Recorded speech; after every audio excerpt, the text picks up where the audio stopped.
안녕하세요. 반갑습니다. 다시 한번 인사드리겠습니다. 여러분들하고 같은 동문인 8학번 홍익표입니다. 반갑습니다.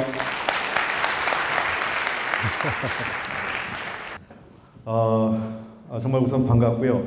제가 작년 이맘때보다 조금 앞섰던 시기에 이 백남음악관에서 이 비슷한 이 강연을 했던 기억이 있습니다. 그때는 뭐 주제는 전혀 다른 주제였지만 그때도 강의를 했었는데 다시 한번 오늘 이 여러분들하고 또 이런 만남을 갖게 된 것 같아서 대단히 좋은 기회다 생각을 합니다. 특히 여기 강의가 우리 한양대에 대해서 가장 많은 학생들이 계시고 또 물어봤더니 과도 굉장히 다양하고 학년도 1학년부터 4학년까지 다 계시다 그래서 야 이게 정말 강의하기 힘든 이 클래스구나 라는 생각을 했는데 오늘 여러분들하고 같이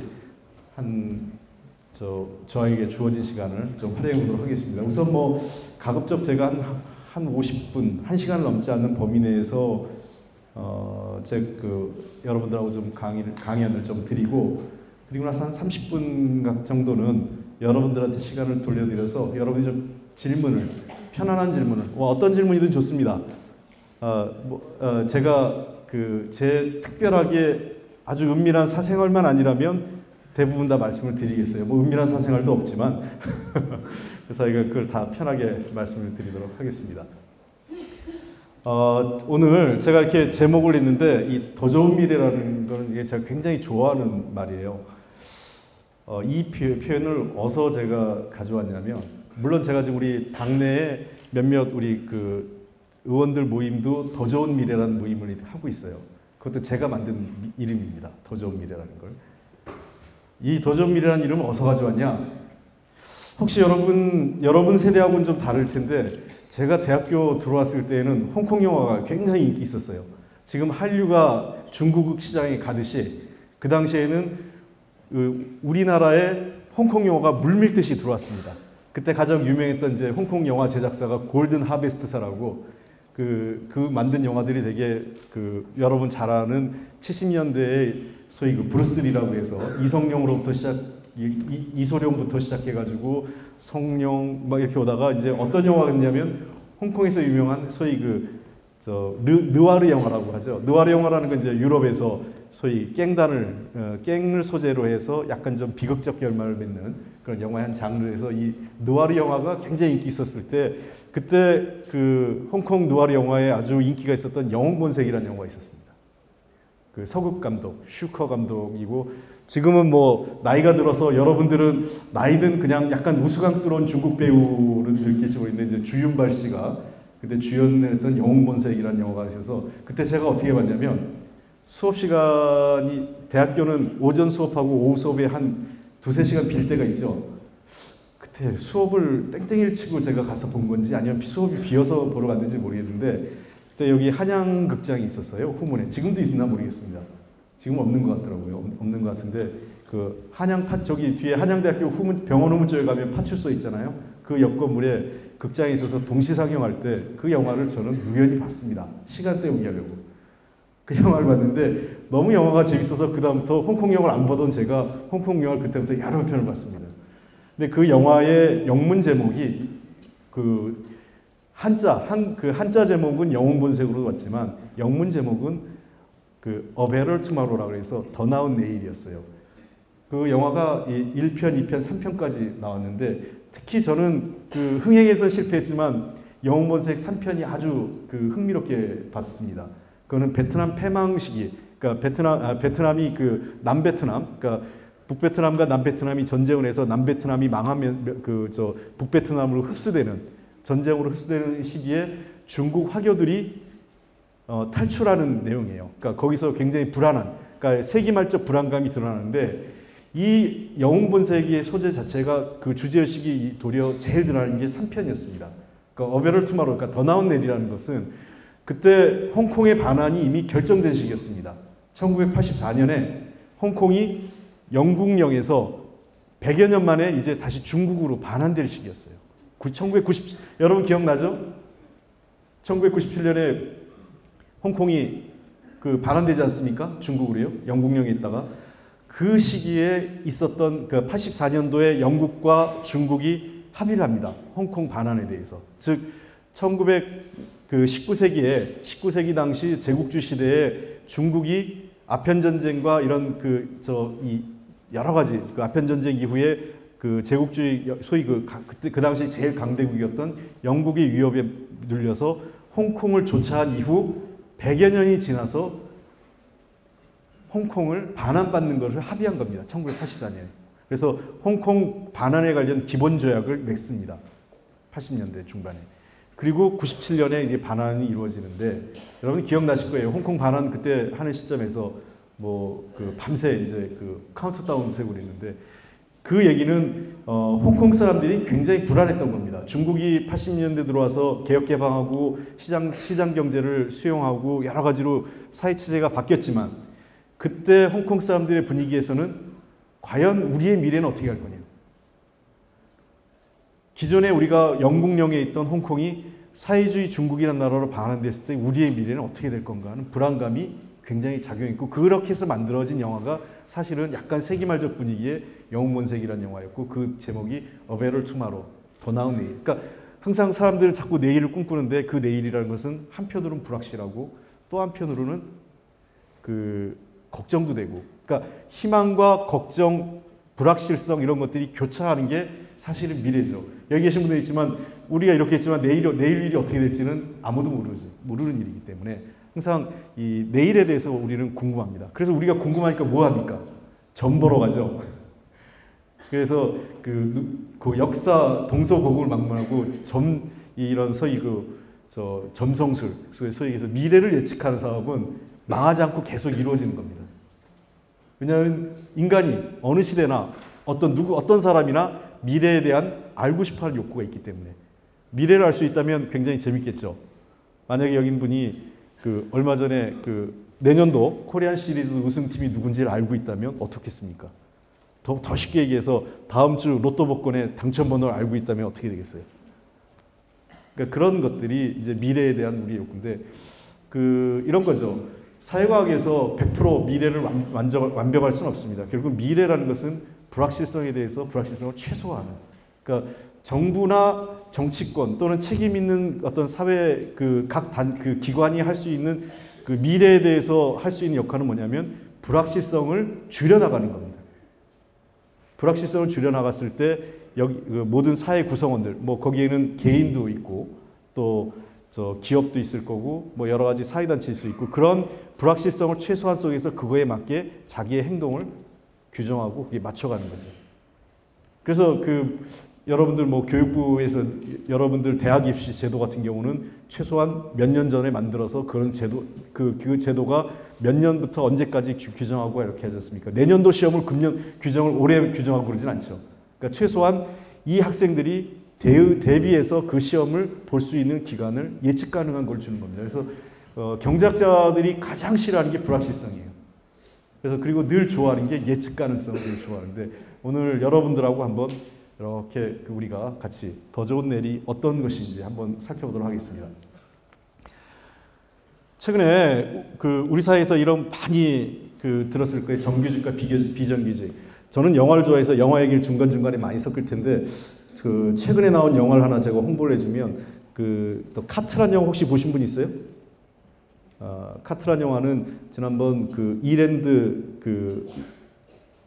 계열에 있는 대형마트를 소재로 했던 실화를 배경으로 해서 만든 작품입니다. 그래서 이 더 카트에서 나왔던 보면은 비정규직 문제, 그다음에 여성 근로자 문제 이 두 가지가 핵심이죠. 이중으로 차별. 우리가 정규직과 비정규직, 그다음에 여성 노동자와 남성 노동자 보면 여성 제일 임금을 많이 받는 사람은 정규직 남성 노동자고요. 그다음에 정규직 여성 노동자보다 비정규직 남성 노동자가 좀 더 많이 받는 것으로 통계가 나옵니다. 우리 한국 사회에서. 그리고 비정규직 여성 노동자가 정규직 여성 노동자가 세 번째. 그리고 제일 급여, 그러니까 사회적으로 임금이 제일 낮은 수준이 비정규직 여성 노동자입니다. 여기 계신 분들 굉장히 불안할 거예요. 특히 1학년들은 아직 모르겠지만 군대 갔다 온 3, 4학년들은 내가 대학 졸업하면 어떡하지? 그나마 이 대학이란 둥지가 있는데 대학이란 둥지를 떠나면 어떻게 될 건가에 대한 불확실성에 대해서 여러분이 항상 불안스럽고 왜냐하면 여러분 시대 그러니까 지금 현재 굉장히 청년 실업률이나 뭐 이런 것들이 굉장히 높은데 그에 비해서는 우리 때도 그 여러분에 비해서 제가 졸업할 당시에는 실업 문제가 청년 실업 문제가 그렇게 심각하진 않았지만 여전히 미래에 대해서 불확실성이 있었어요. 어떻게 취업을 어떻게 할 건가? 내가 어떻게 할 건가? 군대는 어떻게 할 거지? 취업은 어디로 해야 되지? 중소기업으로 가? 공무원 시험을 가? 그 차라리 그 일찍부터 뭐 행정고시나 무슨 이런 사법고시 같은 걸 준비한다고 고시원에 들어가서 막 공부한 친구들은 차라리 뭐 분명해요. 갈 길이 분명하니까. 그러나 그렇지 않은 사람들은 항상 내가 뭘 할 건가에 대한 불안감이 있습니다. 지금 나와 있지만은 이 정규직 문제하고 비정규직 문제 임금 격차가 계속적으로 증가하고 있고 비정규직 노동자가 굉장히 우리 사회가 빠르게 증가하고 있습니다. 실제로 그 OECD에서 그 한국 경제에 대해서 두 가지 우려를 얘기해요. 그건 두 가지 우려가 뭐냐면 하나는 비정규직 문제, 고용의 질이 너무 나쁘다라는 거고 두 번째는 가계부채 얘기를 하고 있습니다. 그래서 한국이 경제 위기에 빠진다 아마 두 가지 가능성이 높다라는 얘기를 하는데 그런 측면에서 여러분 이건 아마 어쩌면 남 얘기가 아닐 것 같다는 생각도 들 거예요. 여러분이 소위 88세대라는 얘기가 있죠. 그래서 그 88만 원 초기에 들어왔을 때 비정규직으로 트랙에서 시작해서 그 심지어 같은 나 또래에서 대학을 졸업해서 비정규직으로 시작해서 한 10년 정도 있던 사람이 이게 참 묘한 게 비정규직으로 시작해서 한 사람들이 정규직으로 이전하는 가능성보다 비정규직으로 계속 전전할 가능성이 높다라는 겁니다. 한국 사회가. 최근에 그 통계를 보면. 그래서 그 똑같은 졸업했는데 10년쯤 되면 그 비정규직 트랙으로 시작한 사람과 정규직 트랙으로 시작한 사람의 차이가 굉장히 큰 차이로 벌어지는 그것이 한국 사회 현실이고 이 문제는 단순하게 그 정규직 비정규직 문제를 떠나서 이제는 그 이 실업률인데요. 이게 이 실업률이 우리가 지금 보세요. 비상식적으로 우리가 났는데 우리나라 이 실업률 통계는 정말 신뢰할 수가 없습니다. 대체로 그 유럽 국가들 또 이 실업 통계의 기준에서 보면 우리 실업 통계가 적어도 10%에 육박할 것으로 보고 있고 청년 실업률이 굉장히 낮은데요. 지금 대체로 보면은 유럽 국가들 미국이나 캐나다 이런 나라가 7%가 넘어요. 그러니까 유럽에서 보면 재밌는 거는 실업 통계가 8%가 넘어가면 유럽에서 막 폭동이 일어납니다. 과거 프랑스에서 파리에서 학생들이 데모하거나 많은 그 독일에서도 일이 날 때 8%가 넘어가면 굉장히 적신호가 켜지고 7%는 불안불안하게 갑니다. 그리고 6%대로 떨어지면 그 아주 상황이 비교적 실업 관리 그 고용 상황이 좋은 걸로 나오는데 우리 같은 경우는 지금 그 실업 통계가 전체 실업 통계율이 3%밖에 안 나오면 3%라고 할 때는 그 유럽 국가에서는 거의 완전 고용에 가깝습니다. 그래서 저는 그 우리 실업 통계가 잘못되어 있는 거는 예를 들면 이런 거죠. 몇 개월간 일 찾으러 다니지 않으면 다 뺍니다. 이렇게 빠지고 저렇게 빠지고. 그래서 그 3개월간 구직 활동을 하지 않으면 빠지고. 여성들 뭐 이렇게 해서 활동 안 하면 빼고 뭐 이래서 실제로 그 일을 원하는 사람의 통계보다 이 국가에서 자의적으로 잡는 것이 워낙 그 작기 때문에 실업률은 굉장히 낮습니다. 그래서 그 일반적으로 그 관련된 연구, 노동 관련된 연구하는 분들이 우리 한국의 실업률은 평균 8% 이상이 되지 않느냐. 그 다음에 청년 실업률은 그 우리 수준은 25%는 분명히 넘을 거로 봅니다. 여러분 아시겠지만 스페인이나 그 최근에 스페인, 그러니까 소위 그 피그스라고 그래가지고 이 라틴 관련된 국가들, 남유럽 국가들, 즉 포르투갈, 스페인, 그다음에 이태리, 그리스 이런 나라들에서 실업률이 30%가 넘었어요. 그 청년 실업률이. 그런 경우 그래서 크게 그 사회적으로 이 문제가 터지는데 우리 같은 경우 보면 30%는 좀 안 될 것 같지만 프랑스에 준하는 영국이나 프랑스에 준하는 한 20% 중반에 가까운 청년 실업 통계율이 나오지 않을까 생각합니다. 실제로 여러분들 그 주변에 가장 큰 문제가 젊은 사람들이 일자리가 없다 이런 문제가 그 여러분들 불안감 나오는 거예요. 이게 문제는 뭐냐면 젊은 사람만 그런 게 아니라 나이 드신 분도 지금 대책이 없다라는 거예요. 지금 우리나라 그 보면 이 노인 빈곤율이요 OECD 국가 중에서 제일 높습니다. 노인 빈곤이. 얼마 전에 그 노인 기초 노령연금 문제에 관련돼서 그 정치권에서 한참 설왕설래 했던 걸 기억나실 거예요. 그 얼마 전까지 금년도 6월 달쯤에. 이런 문제가 왜 생기냐면 우리가 현재 보면 지금 60세 이상, 65세 이상을 좀 더 좁혀서 65세 이상의 노인들을 봤을 때, 고령 인구 했을 때, 이 고령 인구의 그 사회적 그 어떤 공적 보험 또는 민간 보험을 하고 있는 사람은 굉장히 없습니다. 굉장히 적습니다. 거의 대부분이 그 노후 대책이 없는 거죠. 노후 대책을 누구한테 의존하냐? 자식들한테 의존하는 형태를 하고 있습니다. 그러니까 되게 자식들이 주는 용돈 내지는 기존에 그냥 자기 재산을 갖고 근근히 버티는 형태로 해서 이게 살아가고 있는데, 보시다시피 이 노인 OECD 평균의 한 13.5%에 비해서 우리는 거의 그 3배, 한 3.5배 이상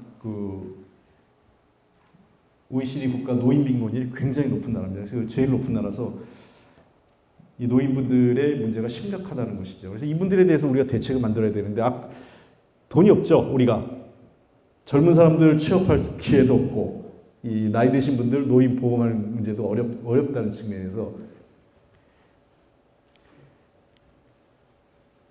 그래서 최근에 이제 복지 문제 얘기 많이 나옵니다. 여러분들 알겠는데 우리 국회에서도 제일 많이 다루는 게 복지 문제가 제일 많이 다루고 있어요. 그래서 여러분 알겠지만 무상 시리즈에서 뭐 무상급식, 뭐 무상교육, 무상보육 뭐 이런 여러 문제를 다루고 있는데, 사실은 이게 무상이란 말은 조금 우리가 좀 과한 표현인 것 같아요. 그러니까 우리가 보통 복지국가 패러다임에서 복지국가 차원에서 보편적 복지가 맞죠. 무상이라는 건 보편적 복지에서는 일반적으로 교육 문제, 육아 문제, 그 다음에 아이들의 급식 문제에 대해서는 일반적으로 국가가 책임지는 차원에서 돈이 안 낸다는 개념이 아니라 국가가 책임성을 갖는다는 측면에서 보편적 복지라는 표현이 더 정확한 것 같습니다. 무상급식, 무상교육이라는 문제보다는. 그래서 이 복지 예산을 보면은 우리나라가 그 OECD 국가 중에서 복지 예산이 GDP 대비 9%밖에 안 돼요. 제일 낮은 국가입니다. 보통 우리가 좋은 복지라든지 또는 세금 조세 부담 뭐 이런 걸 보면은 멕시코와 더불어서 거의 OECD 국가 중에서 최하위를 다투는데, 우리가 흔히 알고 있는 OECD 복지 예산 보면은 덴마크라든지 소위 북유럽 국가들은 30% 수준에 가깝습니다. 이게 보면은 참 재밌는 특징이, 우리 한국에 보면 제도나 또는 여러 가지 정치적 영향력을 제일 많이 준 게 역시 앵글로색슨 계열의 국가들, 영국, 미국 쪽에 영향을 우리가 제일 많이 받아요. 사회제도, 정치제도 모든 것들이 영향을 많이 받다 보니까 이런 사회복지 예산이나 이런 문제도 같이 따라가는 경향이 있습니다. 그래서 우리가 보면 제일 낮은 9% 수준 반면에 미국도 낮아요. 미국도 상대적으로 우리보다 높지만 14%, 15% 채 안 되는, 미국이 굉장히 낮고, 영국은 이게 뭐 과거 페이비아니즘 해가지고 과거 노동당 때문에 조금 높긴 하지만 영국도 상대적으로 다른 이 북유럽 국가들에 비해서 상당히 낮은 편입니다. 그러니까 되게 중부유럽 국가나 북유럽 국가들에 있어서 상대적으로 복지 예산이 높은 편으로 나타나고 있어요. 그래서 우리가 지금 최하위를 차지하고 있죠.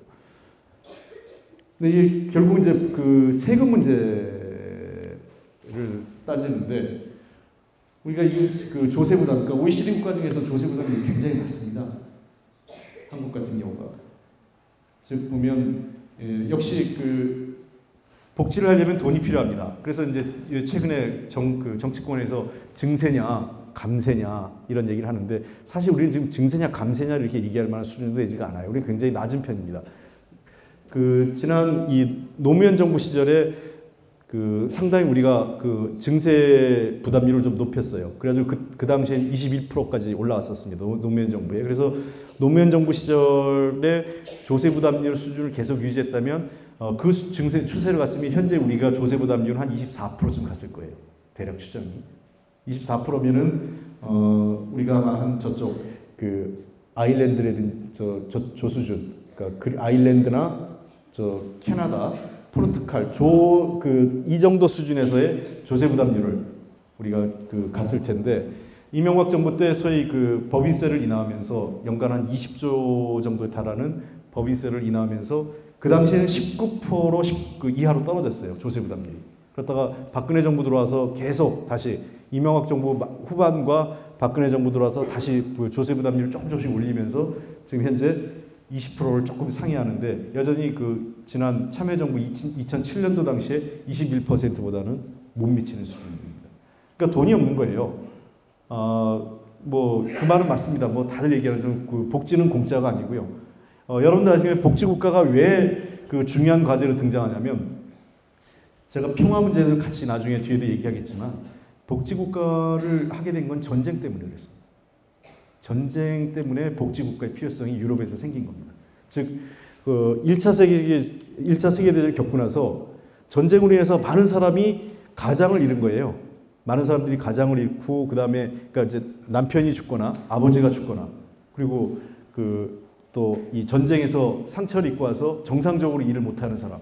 그러니까 이 사람들에 대해서 국가가 해결을 해줘야 될 문제가 생긴 겁니다. 현실적으로. 모든 유럽 국가들이 전쟁을 통해서.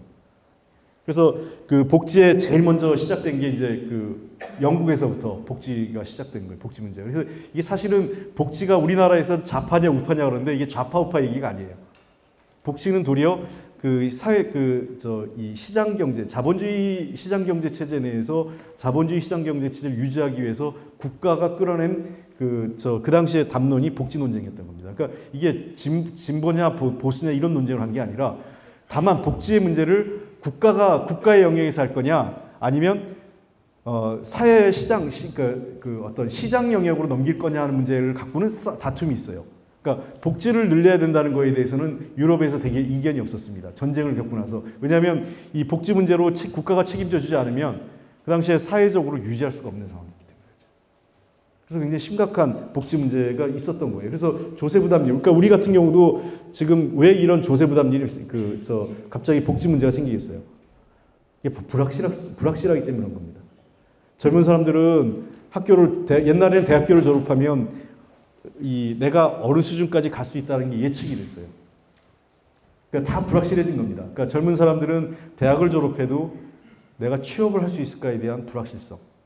그 다음에 이제 제 친구들이 되게 이제 50대, 이제 50에 내일 모레 50을 앞두고 있어요. 제 친구가.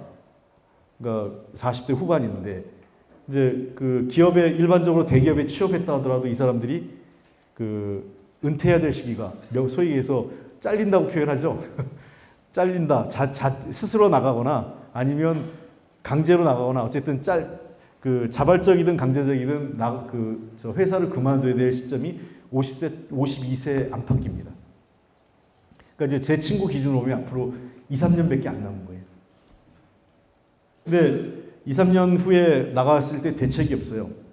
연금을 받을 시기도 아니고 연금을 받을 수도 없고 벌어놓은 돈은 없고 아이들은 여전히 학교를 가서 진학을 하고 공부를 해야 되고 돈이 제일 많이 들어가는 시기고. 그러니까 그 직장인들의 불확실성, 거기 불안감이 생기는 거죠. 그 다음에 노인들, 예를 들면 은퇴한 60세가 넘은 노인들 역시 아무런 노후 대책이 없는 거에 대한 불안감. 그렇기 때문에 이런 불안감이 전쟁 후 1차 세계대전 이후에 복지의 그 논쟁을 불가피하게 끌어냈던 유럽과 상황처럼 우리로서는 어쩔 수 없이 이 복지 논쟁이 온 겁니다. 그러니까 원컨 원치 않건. 그래서 지난 대통령 선거 때 박근혜 대통령은 물론이고 야당 후보였던 문재인 후보 두 사람이 진보 보수를 떠나서 복지 얘기를 할 수밖에 없었던 거예요. 복지를 다 하자. 그러니까 복지를 어떻게 재원을 확보하고 어디를 먼저 할 거냐에 대해서 약간의 이견 차이가 있지 복지를 늘린다는 거에 대해서는 사실 정치권에 이견이 없습니다. 근데 이걸 복지를 할 때 어디부터 할 거냐? 또 돈을 어떻게 할 거냐? 예를 들면 조세 부담을 늘리는데 직접세를 늘릴 거냐? 간접세를 늘릴 거냐? 법인세를 늘릴 거냐? 개인소득세를 늘릴 거냐? 아니면 부가가치세를 늘릴 거냐? 간접세. 이런 여러 가지 성격에 따라서 논란이 이 입장이 바뀌는 겁니다. 예컨대 법인세는 올릴 수 없다. 지금 여러분도 우리가 흔히 정치권에서 맨날 싸우는 게 그거 아니에요. 증세 논쟁, 감세 논쟁 핵심이 뭐냐면 트리거 이펙트라고 해서 여기서 이 낙수 효과냐 분수 효과냐 이 두 가지로 나눕니다. 낙수 효과라는 거는 물은 올라가면 떨어지죠. 그러니까 부자들이 감세를 해서 기업이나 부자들에게 돈이 많이 생기면 이 사람들이 돈을 쓴다. 개인은 부자는 돈을 쓰고 기업은 투자를 해서 일자리를 늘리고 소비를 촉진시키기 때문에 경제가 활성화된다. 이게 낙수 효과입니다. 그리고 반대로 이제 분수 효과. 분수 효과는 뭐냐? 그게 말이 되냐? 그 소위 그 서민계층이나 중산층을 살려줘서 이 사람들이 그 구매력을 가질 때 제품을 팔고 내수시장이 살아나서 결국은 내수시장이 살아야 기업들이 물건을 만들어서 팔 수 있다. 그래서 그게 이제 그 경제를 활성화시킬 수 있다. 거기서 이제 낙수 효과냐, 분수 효과냐 나눠지는 겁니다. 제가 어느 게 옳다는 얘기는 하지 않겠어요. 근데 그거에 대해서 예를 들면 증세를 얘기하는 쪽은 낙수 효과를 얘기하는 거고, 감세를 얘기하는 쪽은 낙수 효과를 얘기하는 거고, 증세를 얘기하는 쪽은 분수 효과를 얘기하는 겁니다. 즉 세금이라는 것은 여러분 알겠지만 이제 두 가지 성격이 강합니다. 세금이라는 건 하나는 국가가 지출을 늘리려면, 그러니까 국가의 역할을 높이기 위해서는 세금이 필요하죠. 국가의 돈이 필요한 겁니다. 그래서 세금을 늘려야 되는 거고, 두 번째, 이 세금을 통해서 그 부의 재분배 효과, 즉 부자에게 세금을, 그 다음에 이 소득이 있는 곳에 세금을 내서 가급적 그 소득에서 난 이득을 사회적으로 환원시켜서 분배 효과를 좀 그 부의 차별, 불평등을 좀 완화하자는 게 세금의 효과인데, 이 문제를 그러면 어디서부터 하느냐의 차이인 거죠. 간접세로 할 거냐, 직접세로 할 거냐. 간접세, 우리 직접세로 한다면 이런 거죠. 직접세 대표적인 게 이제 법인세 또는 이제 개인소득세 이런 거죠. 그러니까 예를 들면 고소득을 버는 개인, 예를 들면 연봉이 뭐 1억이나 뭐 그 수십억을 받는 사람한테 세금을 좀 더 많이 물리고, 그다음에 중하위 소득자한테는 세금을 좀 적게 내게 하거나, 그 세금을 올리지 않거나 또는 조금만 더 소폭으로 올리거나. 반면에 이제 법인, 그러니까 현재로 보면 그 가장 많은 소득을 최근에 우리나라 그 보면은 개인 소득은 증가하지 않는데 법인 소득은 계속 빠르게 증가합니다. 즉 기업은 돈을 버는데 개인은 돈을 못 버는 거죠. 그거는 뭐 그 경제가 고도화될수록 아주 일반적으로 나타나는 현상이지만 그것이 특히 우리에서 강하게 빠르게 지금 나타나고 있어요. 그래서 개인 소득은 좀 정체 내지는 소폭 늘은 반면에 법인 소득, 특히 뭐 줄여서 얘기하면 포인트를 좀 좁혀서 얘기하면 10대 기업 또는 뭐 5대 기업 뭐 이렇게 해서 훨씬 더 부의 집중 효과가 나타나고 있는 건데, 이러한 그 조세 부담률 문제가 항상 존재하고 있는 겁니다.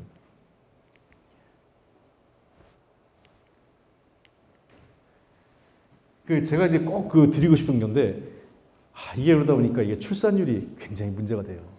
우리 한국에서. 출산율 보면은 지금 전 세계적으로 출산율이 2.5명인데 비교적 이 출산율이 높은 나라는, 높은 지역을 보면 이 인도 신흥국가, 인도나 또는 중동 국가, 아라비아 같은 경우는 다 출산을 권합니다. 이슬람권에서는. 그렇기 때문에 중동 국가나 이런 데는 출산을 많이 하는데, 최근에 소위 유럽에서 굉장히 저출산을 겪다가 다시 출산을 늘리고 있어요. 그래서 빠르게 증가한 게 프랑스 같은 경우가 다시 이 출생률이 2명, 2.0으로 상당히 출산율이 프랑스가 회복된 거고, 대체적으로 이제 북유럽 국가들, 스웨덴 이런 덴마크 이런 나라들이 굉장히 좋은 편이에요. 미국도 출산율을 많이 증가시켰습니다. 근데 반면에 지금 우리가 보면 일본보다 더 낮죠. 일본이 지금 1.4인데 우리가 1.19예요. 지금 이례적으로 높았던 게 보면 뭐 1.25나 1.3 이렇게 좀 높았던 경우가 나타나는데, 이런 경우는 무슨 뭐 황금대지해라든지 뭐 이런 게 작용합니다. 이 아시아 국가에서는. 그래서 출산율이 지속적으로 지금 우리가 계속 떨어지는데, 과거보다 정부 정책을 여러 가지 방법을 넣고 있지만 출산율이 1.19, 그러니까 저게 1.4 이하로 떨어지면 출산율이 상당히 심각한 문제가 우리가 도래해요. 그러니까 가임기 여성들이 그러니까 가임기 여성이나 또는 여러분 청년시대가 일자리가 정확치 않으니까 결혼을 미루고, 또 결혼을 해도 고용을 유지하려면 출산을 미루는 거죠. 요즘 뭐 많이 여성가족부나 사회에서 감시망이 많이 생겨서 가족 친화 인증제도, 기업에 대해서도 가족 친화 기업 인증제도 같은 게 도입돼서 감시 감독을 함에도 불구하고 여전히 출산한 여성들에게는 임신이나 출산 여성들에게 사실상 반강제적으로 퇴직을 요구하는 기업들이 여전히 존재하고 있어요. 그러니까 그런 문제가 자연스럽게 출산율이 굉장히 낮은 그런 형태를 초래하고 있습니다.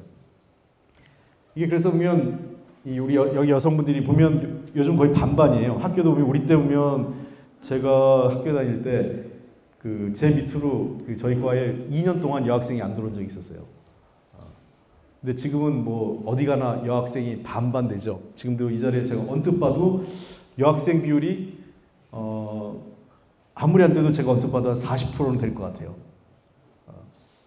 그래서 굉장히 여성의 노동력, 그다음에 여성의 인적 자원을 활용하는 것이 굉장히 국가적으로 어느 나라도 중요한 과제인데 특히 IT 기반 사회가 우리 사회가 소위 얘기해서 변화 속에서는 굉장히 이런 여성 인력들의 활용이 굉장히 중요한 시기가 되는데 여성 고용률을 보면 재밌는 통계가 있어요. 이 밑에 그림을 보면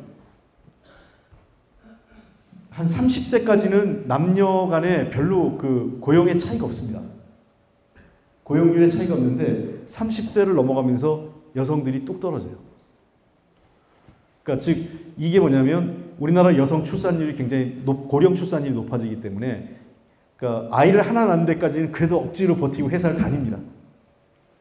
그러다가 아이가 둘 정도 출산하거나 아니면 늦게 나서 30세 전후에서 아이를 낳는 순간 회사를 직장을 그만두게 되는 거죠. 이게 이제 여성들의 경력 단절이라고 흔히들 얘기하는데 여성들이 이때 되게 포기합니다. 굉장히 고민합니다.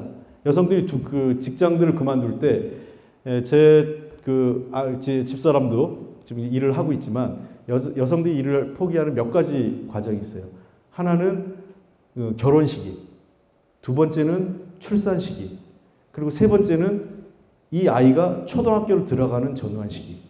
그러니까 보면 저 30세랄 때 갑자기 여성 고용률이 하락하는 가장 큰 이유는 일찍 결혼한 여성한테는 학교를 들어갈 시기가 됩니다. 저 시기가. 그리고 늦게 결혼한 여성한테는 출산 시기가 맞물려요. 그리고 뭐 늦게 결혼한 사람은 또 결혼을 하면서, 그러니까 결혼하면서 또는 결혼해서 한 1, 2년 후에 임신을 하게 되면서 그만두고 또 좀 20대 중반쯤에 결혼한 여성은 아이가 이제는 초등학교 들어가는 시점쯤에서 결국은 직장을 포기하게 되는 경우가 생기는 거죠. 그래서 이 여성들, 여기 남성분들 많이 계시지만 여성이 일을 하는 데선 세 가지 도움이 필요합니다. 하나는 국가, 기업, 그리고 남편의 도움이 필요해요. 지금 한국 남성들의 맞벌이 부부를 통계로 봤을 때 맞벌이 부부 남성들이 집에서 일하는, 가정에서 일하는 시간이 30분이 채 안 된대요. 가정노동 시간, 일주일에. 하루가 아니라, 매일 30분이 아니라 일주일에 30분이 안 돼요. 그러니까 여전히 이제 과거에 이제 가부장적 전통, 그 다음에 남성 중심의 사회가 유지하다 보니까 남성들이 별로 일을 안 해요. 집에 가면. 맞벌이를 해도. 여자들이 육아, 가사노동 다 이게 전담하다 보니까 전체적으로 여성들이 저 30세부터 40세 초중반까지 거의 일을 못합니다. 그리고 한번 사회에서 이탈한 여성이 재취업하기 굉장히 어려워요. 왜냐하면 새로운 사람들 취업이 잘 안 되기 때문에. 그런데 이 사람들이 보면 재밌는 거는 여성 노동자들, 남성과 여성 노동자들 비율이 저 60세가 넘어가면 비슷해져요. 그러니까 여성들이 아이와 출산과 보육 문제로 30세 초반에 고용시장에서 퇴출됐다가 60세가 넘어가면서 다시 노인 실업률 때문에 아까도 봤지만 노인 실업률 문제로 다시 인력시장에 투입되는 겁니다. 되게 이제 식당이나 여러 가지 또는 이런 공공건물, 대형 건물의 청소부 이런 형태로 취업을 다시 일자리에 나오게 되는 거죠. 그 시기가 보면 여성 노동자들이 남성 노동자들 별 차이가 안 나요. 그래서 M자형을 보여요, 우리가. 어느 나라. 이건 우리나라에서 좀 많이 나타나고 웬만한 다른 국가에서도 저런 비슷한 추세를 보이고 있는 겁니다.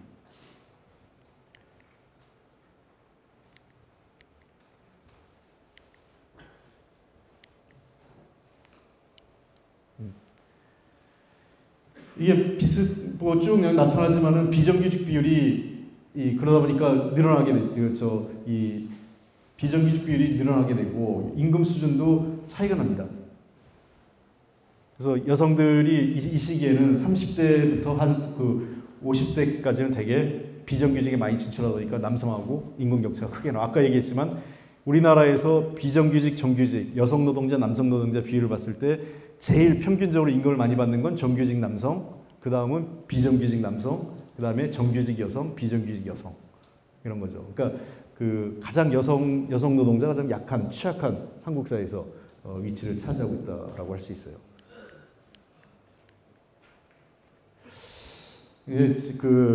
제가 이렇게 장황하게 이 복지 문제를 쭉 말씀드렸던 건 뭐냐면 굉장히 심각하다는 겁니다, 우리 사회에서. 그러니까 이 복지 문제가 더 이상 뭐 좌파, 진보 보수의 논쟁이나 이런 게 아니라 과거 1차 세계대전 당시 그 전후에 유럽 국가에서의 수요가 있었던 것처럼 우리도 그런 수요가 생긴 거예요. 그거는 아까 얘기했지만 모든 세대, 성별을 가리지 않고 그 다음에 세대를 가리지 않고 불확실성이 높아지면서 이것을 누군가는 해줘야 되는데 누가 해줄 거냐? 이제는 더 이상 시장에 맡길 수는 없다라는 얘기를 하는 거죠. 최근에 보면 추세가 뭐냐면 2008년도 여러분들 보면 이 1970년대부터 이 경제 시스템이 바뀝니다. 이게 자본주의 경제 시스템을 보면 역사의 흐름이 있어요. 제가 자세한 설명을 드리긴 어렵지만 그 최초 산업혁명 이후에 쭉 경제가 소위 그 아담 스미스 이후에 국부론 보이지 않는 손 이 논쟁이 있습니다. 보이지 않는 손이 있느냐 없느냐 없기 때문에 보이지 않는다 이렇게까지 얘기하는 사람도 있는데 어쨌든 소위 얘기해서 자유주의 경제학이 증가하다가 1940년대 그 대공황이 생기잖아요. 미국 사회 대공황. 전 세계적으로 대공황이 생깁니다. 그럼으로써 나타난 게 케인즈 경제학으로 해서 국가의 개입을 한 겁니다. 그래서 케인즈 시대 이래 1930년대. 근데 케인즈 경제학이 성공한 거는 케인즈 때문이 아니라는 설도 있습니다. 왜? 그건 전쟁 때문이라는 말도 있어요. 아까도 얘기했지만 1차 대전, 2차 대전을 겪고 그 전쟁 특수와 함께 그 다음에 복지 문제 때문에 복지 국가에 대한 논쟁이 전 세계적으로 함의가 이루어졌기 때문에 2차 세계전까지 겪고 나서 전 세계적으로 그 시기에 그러니까 1940년대부터 해서 1970년대까지 전 세계적으로 불평등 지수가 계속 개선됩니다. 불평등 지수가 개선되고 이 시기에는 경제 성장률에 비해서 그 소득 상승이 빠르게 더 증가해요. 경제 성장보다. 그러니까 그러니까 요즘 얘기한 여러분들 뭐 피케티 그 경제학 아시죠? 피케티 자본론 얘기하는데 피케티 말대로 하면 그 역사적으로 자본주의 경제 200년 역사에 있어서 그 한 30년 시기가 유일하게 그 자본의 소득보다 노동의 소득이 더 높았던 시기가 그 유일한 시기였습니다. 그래서 이 시기를 지나면 근데 이제 아시다시피 오일 쇼크가 70년대 경제 오일 쇼크를 해서 전 세계적으로 이제 그 위기가 와요. 경제 위기가 계속 반복됩니다. 그래서 그때부터 이제 소위 신자유주의가 70년대부터 와서 지난 2000년대 10년 정도까지 쭉 이어지는데 2010년에 뭐 여러분 알겠지만 2008년 미국의 그 리먼 브러더스 사태 이후에 미국에서도 소위 뭐 99%대 1% 그래서 그 월가를 점령하라는 운동이 이루어지고 하면서 뉴욕에 가면 크게 미국의 프린스턴 대학이나 소위 스탠퍼드, 예일 대학, 하버드 대학까지 학생들까지 다 나와서 데모를 했어요. 그 당시에. 왜 그 학생들이 데모를 했냐? 과거 자기 선배들 5, 6년 전이나 10년 전 짧게는 뭐 5, 6년 전에 자기 선배들은 예를 들면 소위 아이비 리그라고 하는 미국의 명문 대학이죠. 예일 대학이나 하버드, 프린스턴을 나오면 최소한 그 초봉이 월 7, 8만 불은 보장이 됐던 거예요. 그리고 조금만 하면 10만 불 이상의 중소득층으로 들어갈 수 있는 그러한 것들이 보장되던 시기에서 이제는 바뀐 겁니다. 그러한 자리도 없고 내가 취업을 해도 과거 내 선배가 받았던 그 처음으로 들어와서 직장에서 받는 5만 불 최소한 미니멈 5만 불 이상의 소득을 받을 수 있는 가능성이 굉장히 떨어진 거죠. 그때부터 이 사람들이 나도 불안하다. 나는 그 예일 대학을 다니고 프린스턴 대학을 다니기 때문에 1%인 줄 알았더니 나도 99%였다라는 자각이 생긴 거죠. 그래서 굉장히 심각한 문제가 생기는 겁니다. 근데 이러한 문제와 관련돼서 우리가 좀 주목해야 될 거는 사실은 제가 이제 평화복지국가만 썼지만 사실은 여기에 여러분들 몇 년 전부터 소설 이 책이 하나 화제가 된 적이 있죠. 그 하버드 대학의 정의란 무엇인가 마이클 샌들 교수의 정의란 무엇인가 또 그 샌들 교수의 책이 하나 또 있어요. 왜 도덕인가라는 책도 있는데 샌들 교수가 왜 그 책이 제가 보기엔 굉장히 어려운 책이에요. 그냥 샌들 교수의 하버드대 강의록 이런 강의실입니다. 이런 강의실에서 하버드 법대생들 쫙 모아놓고 일종의 이 강의를 녹화한 겁니다. 소재를 강의를 소재로 해서 촬영을 녹화하고 그거를 강의록을 그냥 책으로 쓴 거예요. 전혀 대중적으로 읽힐 소설이 아닌 책이 우리나라에서 100만 권 이상이 팔리면서 화제가 된 책이 됐습니다. 그 왜 그랬을까 싶은 건데, 그거는 정의란 무엇인가, 그리고 왜 그 우리 사회에서 그 정의나 도덕이란 문제가 중요하게 되느냐는 이런 문제가 있는 것 같습니다. 우리 청소년들한테 물어보면 우리 사회가 깨끗하다고 생각하지 않아요. 여기 계신 분들 어떻게 생각하세요? 내가 내 실력대로 우리 사회는 내가 일한 만큼 내 능력만큼 평가받는 사회라고 생각하시는 분 손 한번 들어보세요. 한 분. 그렇지 않다고 생각하시는 분 한번 손 들어보세요. 나머지 분들은 잘 모르겠다. 근데 어쨌든 언뜻 봐도 대부분 많은 분들이 그런데, 자, 이런 거죠. 우리 한양대학교 학생만 해도 우리 사회에서 여기 한양대 들어오려면 고등학교에서 공부 꽤나 했을 거예요. 그죠? 요즘 그 특목고 아니고라면 보통 일반 고등학교에서 전교 10등 안에 들어야만 한양대 오죠. 제가 정확히 그 정도 돼 하죠? 일반적으로? 아마? 최소 요즘은 특목고나 무슨 외고 이런 데 아니라면 그래도 전교 10등 안에 들어야 소위 10대 사립이라고 그러나요? 우리 그 서울에 있는 10대 사립에 들어갈 수 있을 정도다, 이런 얘기를 저도 고등학생 자녀가 하나 있으니까 얘기를 듣는데, 자, 여러분만 해도 어떤 면에서 우리 사회에서 굉장히 이 엘리트층이라고 할 수 있는데, 엘리트층인 여러분들조차도 이 사회가 공정하지 않다, 내가 일한 만큼 내 능력만큼 내가 일한 만큼 평가받지 못한다 라고 생각을 하고 있다는 것은, 그게 사실 여부를 떠나서 상당히 심각하다는 거죠. 그거는 고스란히 저 같은 기성세대의 잘못이죠. 교육이 잘못됐든 아니면 진짜 그게 사실이라 이 사회 시스템이 잘못됐든, 그러니까 사실이 아닌데 그렇게 인식하게 만든 교육이나 우리들의 어떤 행태가 잘못됐거나, 아니면 실제로 그게 사실이라면 그러한 시스템을 유지해온 게 문제라는 거라고, 난 둘 중에 어느 쪽이든 문제가 있다는 겁니다. 근데 실제로 우리 OECD에서 국가 부패 지수를 보면, 이게 국가 투명성 기구라는 국제 투명성 기구에서 이게 측정한 건데, 2008년까지는 지속적으로 국제 투명성 기구에서 우리가 부패 지수가 좀 개선되는 걸 보이다가 2008년 이후에 계속 나빠집니다. 하락하고 있는 거죠. 최근에 야당이 막 떠들어서 그렇긴 하지만 자원비리 4대강 사업 등등 말이 많잖아요. 그러니까 4대강 같은 경우는 지금 4대강 사업에 들어간 돈이 20조 원이 훨씬 넘는 돈이 들어가 있어요. 계산법에 다른데 20조 원 초반대에서부터 후반대까지 4대강 사업에 들어가 있고, 그 다음에 자원외교와 관련된 손실은 아직 측정을 못 하는데 적게는 20몇 조에서 많게는 50조가 넘게 추정을 하고 있습니다. 이거는 현재 진행형이니까 우리가 계속 추정을 하고 있고, 그리고 방위산업에 대한 비리는, 여기 군대 갔다 온 분들 많죠? 여자들이 제일 싫어하는 얘기가 남자들 군대 간 얘기하고 군대에서 축구한 얘기라고 그러는데 저는 장교 생활을 한 3년 강원도 양구에서 좀 하다가 21사단 백두산 부대에서 하고, 그 다음에 이 원주에서도 조금 군대 생활을 했는데, 군대 생활 여러분 알겠지만 최근에 군대 관련된 비리가 굉장히 많죠. 수륙 양육 장갑차가 가라앉아서 장병이 희생되고, 적의 잠수함을 잡아야 될 소나라고 음파 탐지기를 전혀 불량품에 해서 아무것도 깜깜이 배를 만들어 놓고, 총을 쏘면 앞에 총신이 갈라지고, 대포 몇 발 쏘면 대포가 작동을 안 하고. 그래서 아시다시피 이제 우리 한국산 무기는 K 시리즈라고 해요. 그래서 K1 전차 그다음에 K 소총도 그래서 K2라고 그러잖아요.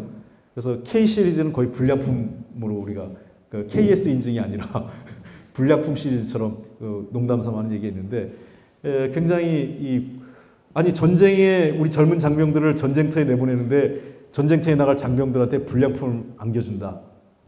이건 좀 굉장히 심각한 문제죠.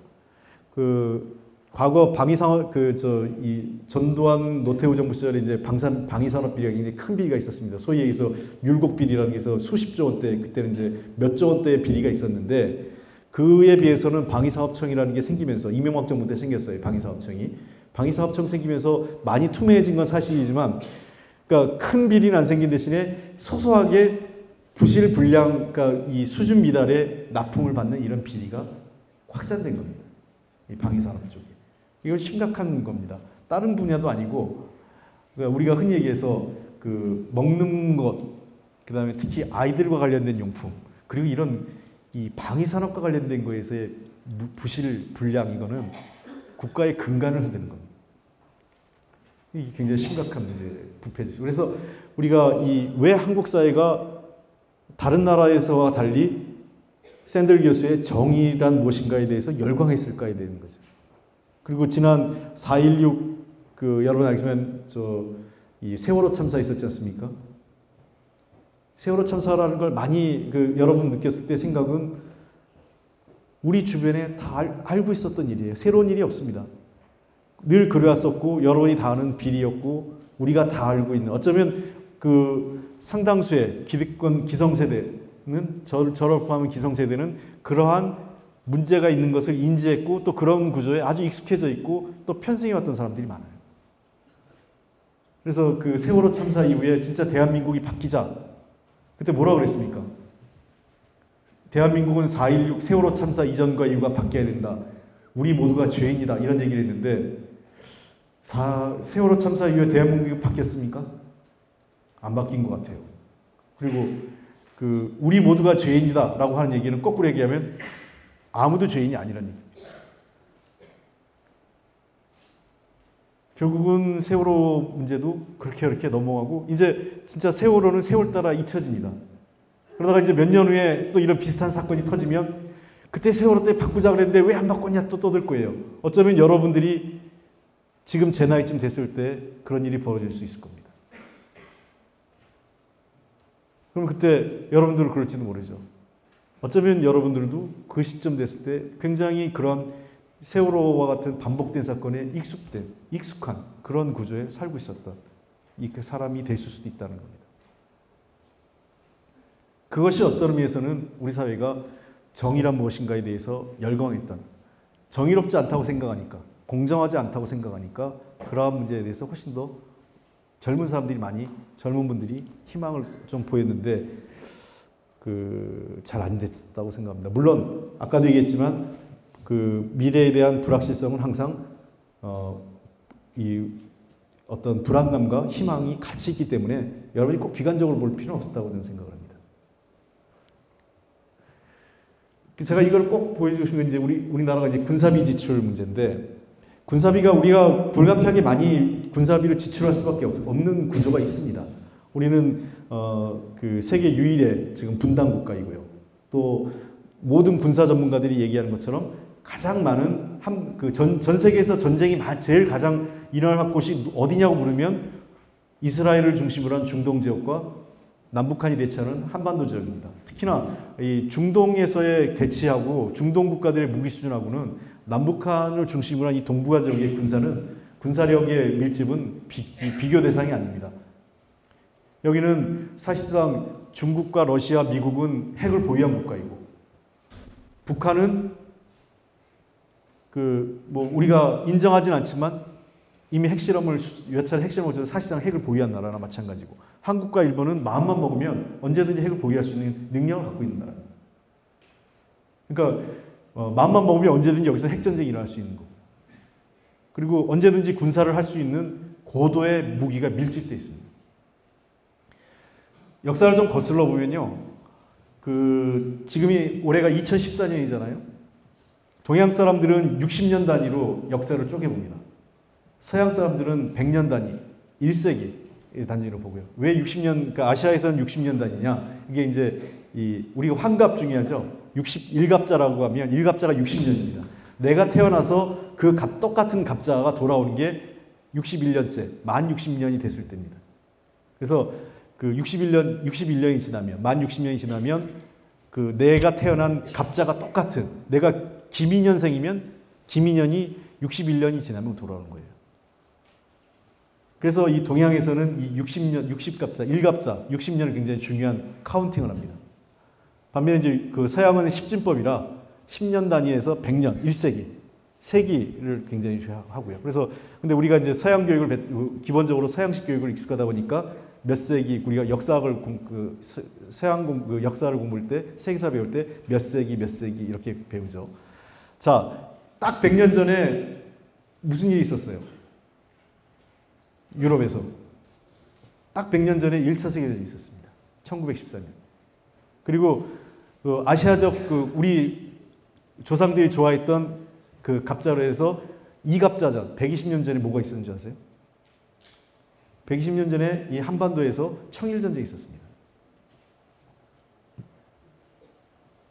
그러니까 그 청일전쟁이라는 게 여러분 요즘 많이 보는 일본의 집단적 자위권 얘기하잖아요. 집단적 자위권이라는 게 새로운 개념이 아닙니다. 이미 집단적 자위권은 제국주의 시대 때부터 그 이전부터 존재했습니다.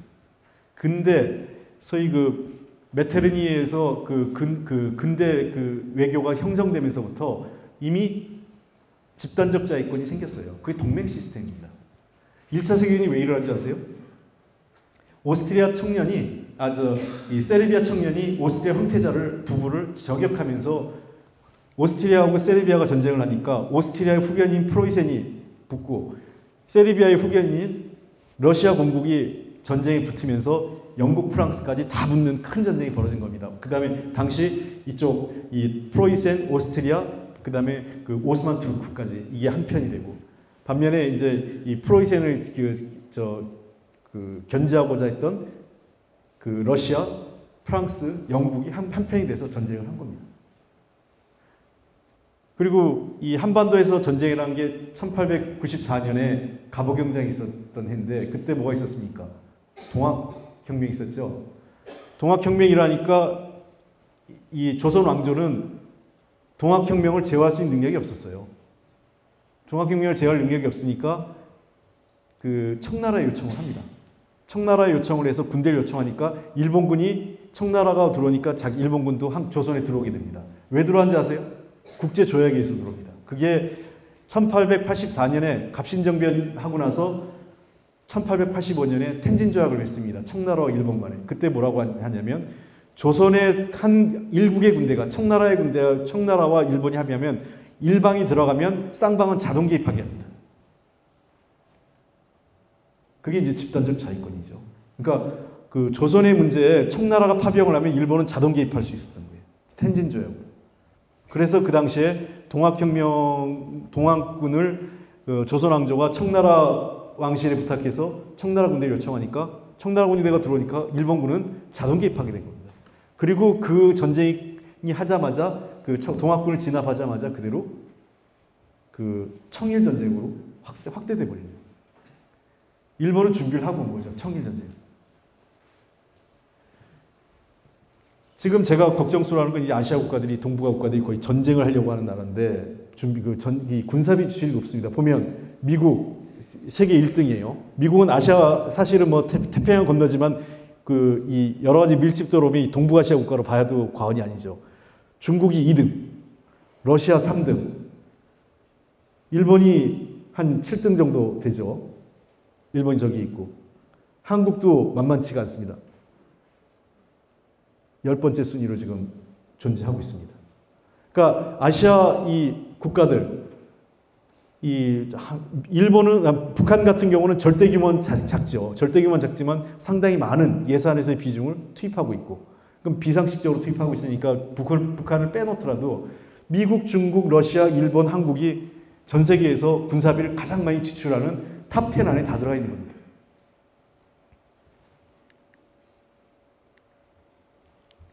이게 GDP 대비를 보면 더 드러나요. GDP 대비를 보면 우리가 세계 4위입니다.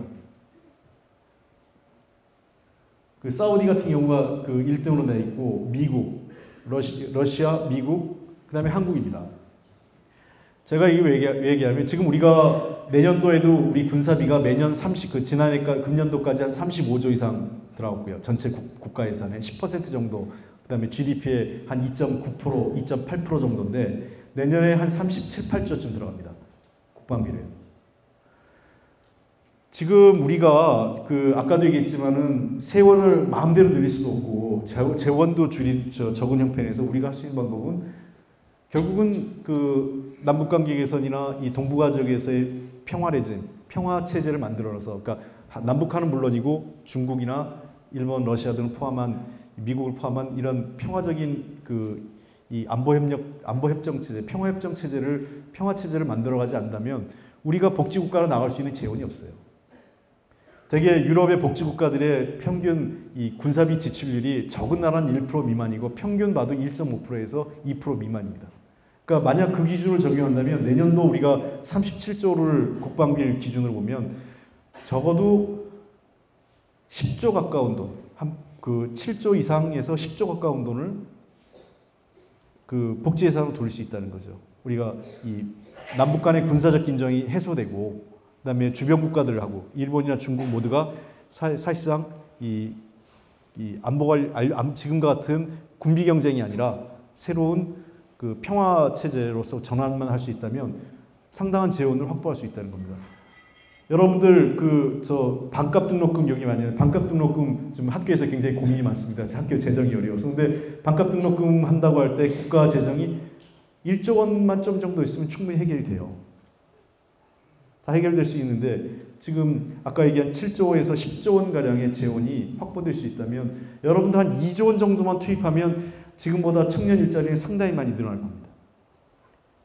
그리고 요즘 그 누리 예산 갖고 여야가 막 정부하고 막 붙었는데 누리 예산 들어가는 돈이 한 3조 안팎 누리 예산 들어가는 그 돈 때문에 그런 거예요.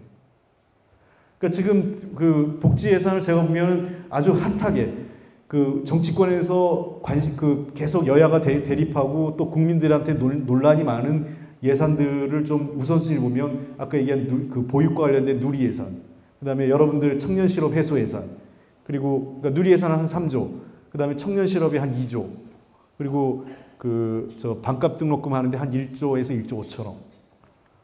또 기타 뭐 무슨 비정규직 문제라든지 여성 그 출산 보육과 관련된 재원들 뭐 해서 한 1조 이상 뭐 이렇게 하면 제목이 한 8조 안팎에서는 그러니까 8조 안팎의 재원만 확보된다면 증세 없어도 당장에 증세가 없어도 국방비 예산을 우리가 전환할 수 있는 안보 환경만 만든다면 상당히 이 여유가 생긴다는 거죠. 그래서 제가 우리가 그 새로운 미래로 가는데 평화 문제, 그 다음에 중간에 정의와 공정성 문제, 그리고 복지국가 문제가 함께 간다는 거죠. 그러니까 복지국가로 가는 데서 평화가 전제되지 않으면 복지국가가 갈 수가 없어요, 이제. 그리고 그 복지국가는 평화체제를 지향하지 않으면 안 됩니다. 아까도 얘기했지만 전쟁 이후에 수습하기 위해서 복지국가가 출현한 것처럼 복지국가로 가려면 이 현재와 같은 군사적 남북 간의 대결, 또 주변 일본, 중국, 미국 등등에서 이런 군사동맹 시스템의 국제 질서화에서는 거의 불가능하다는 얘기가 됩니다. 그래서 평화 문제가 굉장히 중요한 과제로 등장한 거죠. 제가 그래서 오늘 좀 지루하실지 모르겠지만 이 문제는 꼭 여러분들에게 들려주고 싶어서 새로운 미래를 가는 데 있어서 평화와 복지 문제를 제가 말씀드렸던 겁니다. 그래서 일단은 제가 주어진 시간 1시간 정도 제가 강의를 했던 거고 앞으로 한 30분 여러분들 혹시 시간이 되면 아까도 얘기했지만 제 은밀한 사생활만 아니면 예, 제가 여러분들에게 편안하게 질의응답을 한 30분 정도 받을 생각인데 저희가 그 메신저로 혹시 그 얘기가 됐나요? 근데 아니 의자 필요 없습니다. 괜찮아요.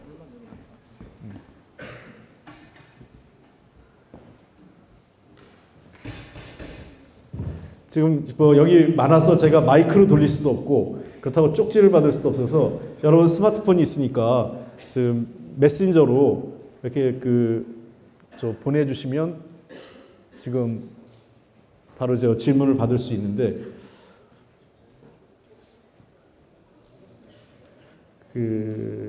요즘 이제 정치하면 굉장히 힘들어요. 정치하는 게 뭐가 있느냐면 여러분 생각처럼 이제 우아한 직업은 아닙니다. 동네에서 그 월요일부터 보통 이제 정치인들 생활이요. 월요일부터 한 금요일 오전까지는 여의도에서 일을 하고 금요일 오후부터 그 주말은 지역에서 일을 합니다. 그래서 어떤 날은 종교 예배만 3번 보는 데도 있고요. 부활절 같은 때는.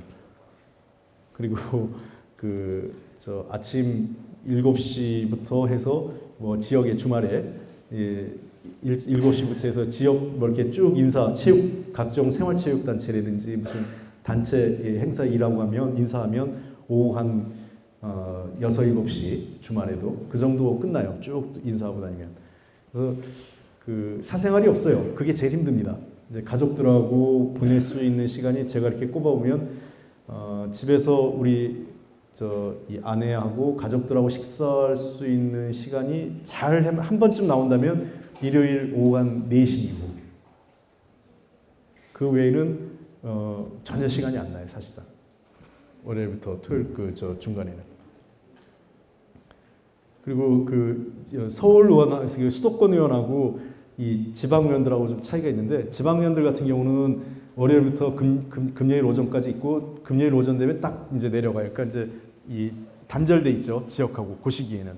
근데 일장일단 있습니다. 반면 이제 서울 의원들은 수도권 의원들은 저 같은 경우 성동구가 여의도에서 차로 이동하면 한 40분 정도면 오기 때문에 애니콜이라고 그래요. 부르면 와야 되는. 그때 이제 일 때문에 오는데. 먼저 질문이 들어왔으니까 볼게요. 심기영님께서 인성시험을 볼 수는 없겠죠. 저 시험 봐서 뭐 뽑으면 제일 뭐 좋을 수도 있겠지만 참 시험 봐서 뽑기는 어렵고 그게 결국은 여러분들 혹시 그때 제가 드라마 생각은 정확하게 생각하는데 최수정 씨가 어떤 드라마 봤죠? 정치 드라마가 있었던 것 같은데 결국은 선거 민주주의가 이 플라톤 아리스토텔레스가 정치체제 얘기할 때 최상의 정치체제는 아니지만 세컨드 초이스 두 번째 차선책이라고 얘기를 합니다. 그러니까 선거라는 게 그런 것 같아요. 선거를 통해서 걸러낼 수 있는 방법밖에 없고요. 선거를 통해서 걸러내려면 결국 참여해서 표를 찍지 않으면 안 된다는 거죠. 대개 보면 우리가 선거의 비대칭성인데 여러분들 젊은 사람들이 투표를 굉장히 안 하는 편입니다. 우리나라에서. 그러니까 젊은 사람들이 투표를 안 하면 자연스럽게 여러분들을 대변할 수 있는 사람들의 의견은 줄어들게 되죠. 실제로 저도 이 지역에서 제일 열심히 다니는 데가 경로당을 많이 다녀요. 투표 열심히 하시니까. 모든 지역구 국회의원들의 특징이 지역 경로당이나 이런 데 굉장히 열심히 다닙니다. 그러니까 노인분들은 열심히 확실하게 표를 찍기 때문에. 근데 젊은 사람들 표는 불확실한 겁니다. 찍을지 안 찍을지. 그러나 어쨌든 최근 들어서는 젊은 사람들이 과거에 비해서는 좀 투표율이 조금 올라가는 경향이 있는 것 같아요. 20대들이. 도리어 30대에서 투표율이 좀 적고 성별로 보면 제일 투표 안 하는 계층이 20대 여성이랍니다. 근데 20대 여성들이 제일 투표를 안 한다고 그러는데 제가 보기엔 부패를 해결하기 위해서는 여러분들이 특히 젊은 분들이 선거를 통해서 해결하는 게 제일 좋지 않나 생각되고요. 그다음에 본회의장이 비어 있다고 얘기하는데 이렇게 생각하시면 돼요. 국회가 비어 있다고 해서 일을 안 하는 게 아닙니다. 그거는 좀 많은데 실제로 미국 국회에서도 좌석을 차지하고 오랫동안 있지 않습니다. 모든 국회의원들이. 그러니까 국회의원들이 어딘 가서 일을 하고 있어요. 그러니까 여러분이 생각한 것처럼 회의장이 안 보인다고 해서 어디 가서 사우나하고 있거나 아니면 어디 가서 술 마시고 있는 게 아니고요. 그때는 몇 가지 일을 합니다. 예를 들면 모든 국회의원들 방에 테레비가 있어요. 그러니까 텔레비전으로 본회의를 시청하면서 누군가하고 상담을 합니다. 그러니까 공무원들하고 얘기를 하거나 또는 저 관계자하고 전문가하고 또 국회 일정이 그때그때 잡히는 데 반해서 그러니까 여야 원내대표 간의 회담을 통해서 잡히는 반면에 국회의원들 주관으로 해서 세미나를 굉장히 많이 합니다. 정책 토론회. 이런 정책 토론회는 최소한 한 달 이전, 뭐 심지어 한 2달 전에 이렇게 잡히는 경우가 있어요. 그래서 그런 경우에는 어쩔 수 없이 자기가 주관한 세미나면 그걸 가는 겁니다. 그러니까 저는 그런 측면에서 여러분들이 생각하는 것처럼 물론 그 중에서는 사우나 간 사람도 있을 수 있겠죠. 그러나 제가 아는 한 거의 90% 이상의 95% 이상의 여야 정치인들 전부 다 뭔가를 하고 있습니다. 그때 일을. 그것도 저는 또 다른 정치라고 생각을 해서 흔히 근데 아쉬운 거는 국회 출입하는 기자들이 이걸 다 알고 있으면서 그렇게 안 써요. 매년 저 똑같은 기사를 반복해서 씁니다. 그래서 국회에 와서 한번 혹시 여러분들이 국회 방문하고 싶으면 우리 의원실에 얘기를 하시면 국회 방문하실 텐데 국회의원들이 하루 동안 어떤 회의를 하는지 쭉 보실 수 있어요. 그러니까 회의하고 본회의장 출석하고 그래서 미국 같은 경우도 자기 표결할 때 되면 막 뛰어가서 표결하고 또 자기 방으로 가서 누군가하고 상담하고 그런 일을 굉장히 많이 합니다. 그것이 일반적인 패턴이에요. 그러니까 본회의장이 비어 있다고 해서 놀고 있다. 이건 천만의 말씀입니다. 그 다음에 무급봉사직. 글쎄요, 무급봉사직이라 근데 이제 먹고 사는 문제가 있으니까 그건 판단을 해야겠죠. 내가 무급봉사직을 해서라도 먹고 살 수 있는 수단이 있으면 할 수 있겠죠. 그러나 무급봉사직에 대해서 내가 가족을 저도 가장인데 가족을 부양을 해야 되는데 그게 안 되면 할 수가 없겠죠. 그러니까 이렇게 생각하시면 됩니다. 여러분들이 생각할 때 국회의원 월급이 지금 나오는 것처럼 한 1억 연간 한 1억 한 3천쯤 안팎인데 연봉이 월 한 1,000만 원 정도 안팎으로 받는 거예요. 근데 이 연봉이 많으냐 적으냐에 대해서는 저는 논란의 여지는 있을 거로 생각합니다. 근데 국회의원 월급은 현재 제가 설명드리면 국가공무원 봉급체계 기초에 있습니다. 그래서 장관보다는 조금 적고 차관보다 조금 많은 수준입니다. 정부 부처 공무원 기준으로 해서. 그래서 제가 알기에는 차관이 한 1억 2천인가 받고요, 연봉이. 그다음에 장관이 한 1억 4천 얼마쯤 돼서 그 사이에 지금 국회의원이 형성돼 있는데 무급으로 한다고 했을 때 부작용이 있을 수 있어요. 무급하면 돈이 있는 사람만 정치하게 돼. 금권 정치라는 얘기 혹시 아실지 모르겠는데 결국은 이제 돈이 있는 사람만 정치를 하게 되는 거예요. 그게 과연 민주주의에 좋을지. 그래서 일종의 국회의원을 무급으로 간다는 거에 대해서는 논의를 해볼 수 있지만 그것이 저는 꼭 옳은 방향으로 생각하지는 않습니다. 그 다음에요. 휴전국가. 우리나라는 휴전국가이기 때문에 국방 예산이 상당히 많이 들 수밖에 없습니다. 그거 뭐죠? 선거할 때 그렇습니다. 이게 투표가 굉장히 어려운 게요. 아시다시피 깜깜이 선거가 많습니다.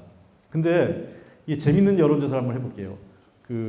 지난 지방선거 때 이제 서울시장 박원순 시장 있잖아요. 박원순 시장 선거와 관련돼서 저희가 이제 선거대책회의를 하면서 한번 전문 컨설팅 기관과 함께 여론조사를 한번 해봤습니다.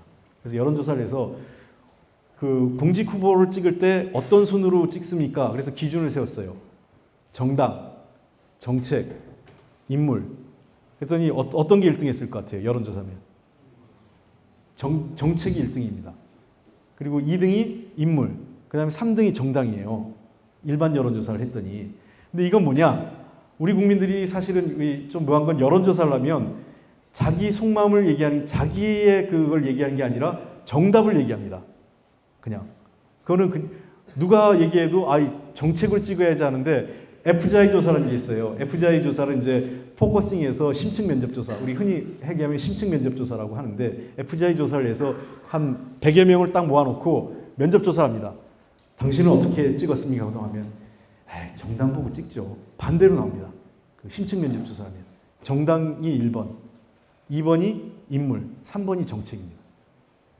그러니까 이게 현실과 이게 좀 다른 거죠. 그러니까 뭐냐면 근데 이제 정당 투표가 나쁘냐 좋으냐 이것도 논란은 있습니다. 원래 유럽이나 이런 국가는 민주주의가 정착된 국가일수록 정당 투표를 합니다.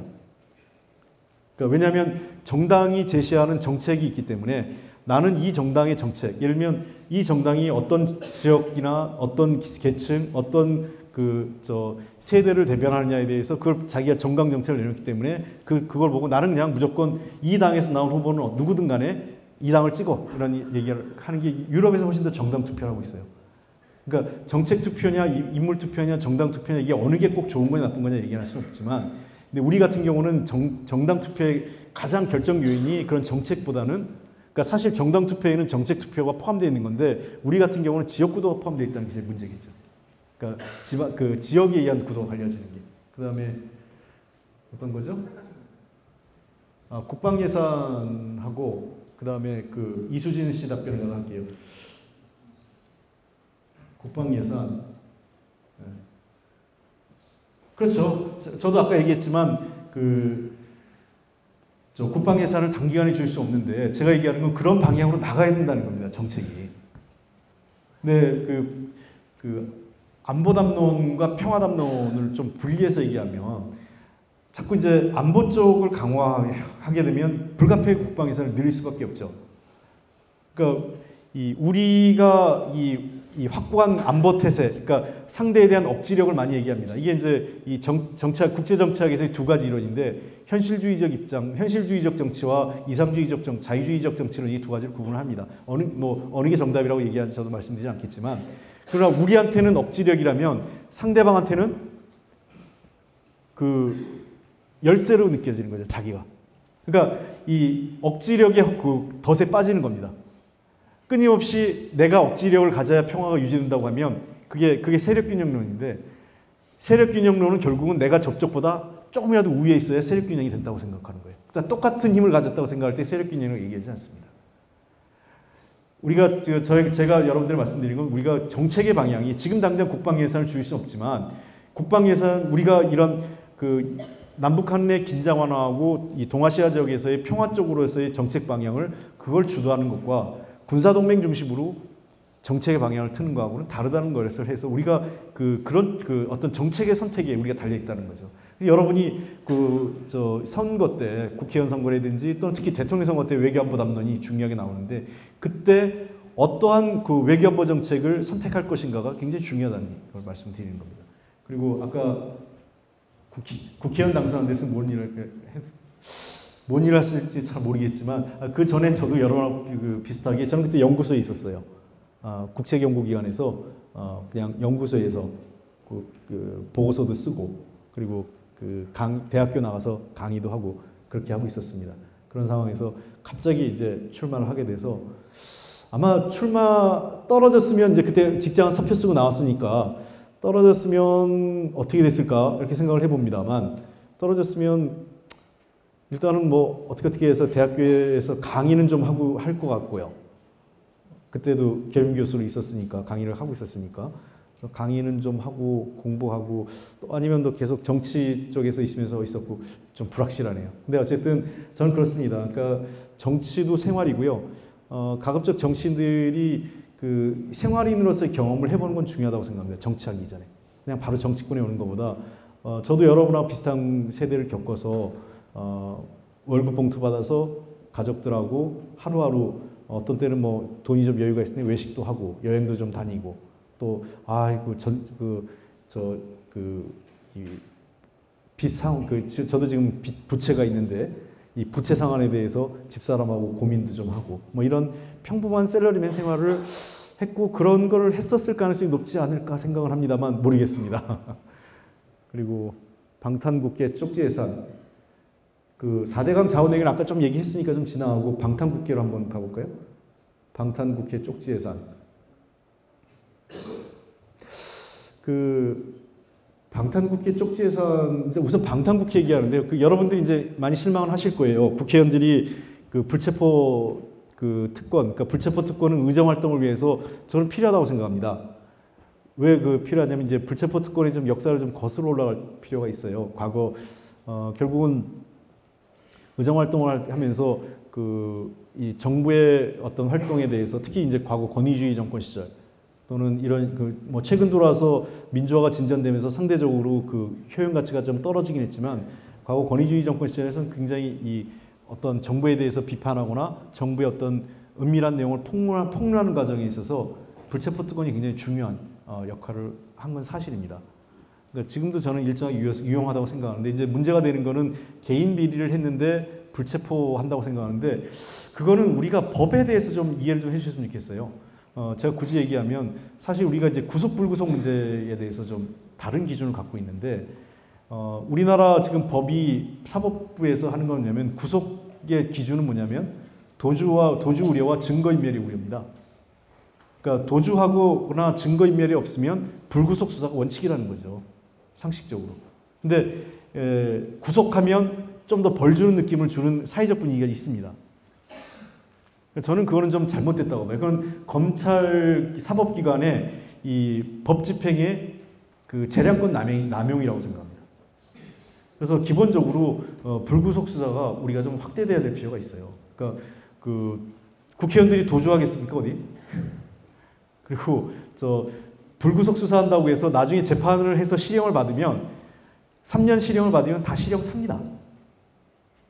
구속되면요, 구속된 만큼 나중에 다 그 실형을 받으면 그걸 실형을 산 걸 인정받아요. 그러니까 구속하나 불구속 수사를 받나 나중에 실형을 받게 되면 그 정해진 형량을 다 사는 거기 때문에 큰 의미는 없습니다. 다만 어쨌든 여러분이 지적하신 것처럼 개인 비리를 불필요하게 남용하는데 하는 것은 좀 자제해야 되겠다. 그래서 여러 가지 방안은 고민하는데 쉽진 않은 건 있어요. 저걸 어떻게 할 건가. 그래서 그 자진 출석할 수 있도록 제도를 바꾸려고는 하고 있습니다. 그러니까 지금 현재는 국회의원들이 자진 출석 자체가 불가능하기 때문에 회기 중이라도 자진 출석할 수 있도록 바꾸려고 하고, 그다음에 쪽지 예산이라는 거는 조금 이제는 많이 제도적으로 좀 투명하게 됐습니다. 그러니까 상임위를 거치지 않은 것은 예결위에서 못 들어가게 돼 있어요.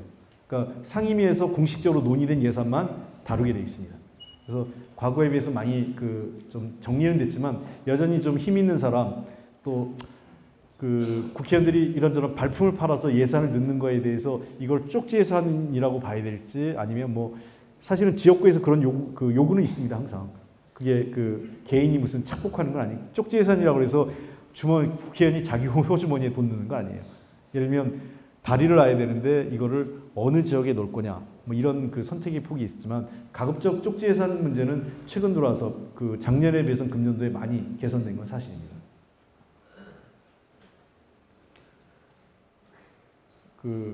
좌파 문제 한번 보죠. 좌파. 글쎄요. 저는 좌파, 우파 이 문제에 대해서는 굉장히 상대적 개념이라 나보다 오른쪽에 있으면 다 우파고 나보다 왼쪽에 있으면 좌파냐. 그러니까 어떤 의미에서 우리 한국 사회에서 좌파 우파에 대해서 제대로 된 논쟁이 없었던 것 같아요. 그러니까 그냥 남북 관계에 대해서 좀 더 남북 관계 개선이나 대화를 좀 강조하면 좌파냐, 복지를 얘기하면 좌파냐. 근데 아까도 얘기했지만은 서구 사회에서 이 복지 문제에 대해서는 복지 문제는 우파의 담론이었거든요. 좌파의 담론이 아니라. 그러니까 복지 국가를 이끌어내는 건 사실은 우파당에서 주도적으로 했던 거기 때문에 그거를 또 기계적으로 좌파 우파 나누기 좀 그렇고, 특히 우리 한국 사회에서는 좌파 우파 논쟁이 굉장히 소모적이에요. 제 느낌에서. 그래서 지금 와서 말씀드리고 싶은 건, 하여간 어떤 의미에서는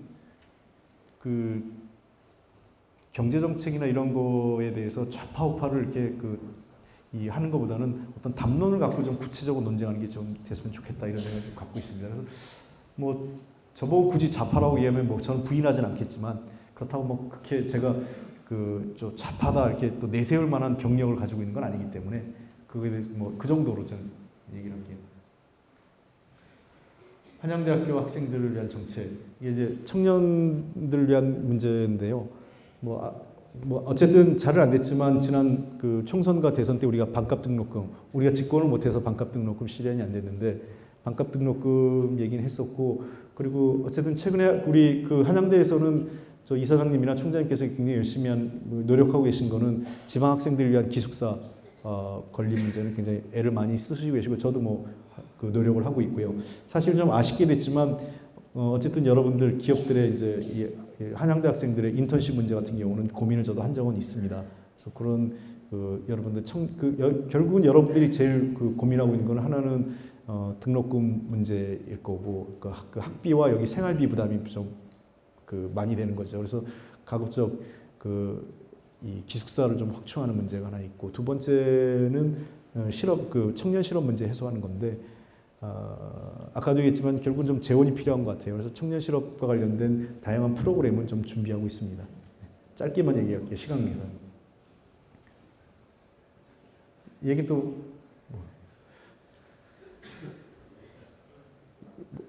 이걸 꼭 해야 되나? 네. 또 다른 것만 먹어보세요. 네.